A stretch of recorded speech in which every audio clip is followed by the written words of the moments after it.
خبر شامل کرتے ہیں چنیوٹ سے۔ ہمارے نمائندے وسیم درانی کی رپورٹ سے رسول اکرم کی آمد کے حوالے سے پورے پاکستان میں میلاد مصطفیٰ صلی اللہ علیہ وآلہ وسلم درود و سلام نیاز کا سلسلہ جاری ہے۔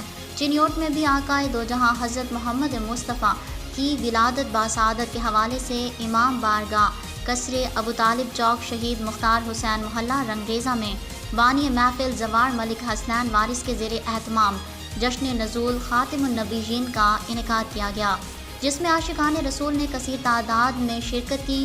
محفل پاک کا آغاز تلاوت کلام پاک سے ہوا، جس کی سعادت قاری حافظ ساجد صاحب نے کی، اور نعت رسول مقبول صلی اللہ علیہ وآلہ وسلم چنیوٹ کے معروف ثنا خوان احسن عدیل راجہ، محسن علی بہادر، اثر عباس اثر سمیت مقامی نعت خوانوں نے رسول اکرم کی بارگاہ میں ہدیہ عقیدت پیش کیا اور سید محسن زیدی نقابت کے فرائض سر انجام دیتے رہے۔ اس کے ساتھ عالمی شہرت یافتہ قوال عابد ماہر علی نے اپنی خوبصورت آواز سے محفل پاک کو چار چاند لگائے۔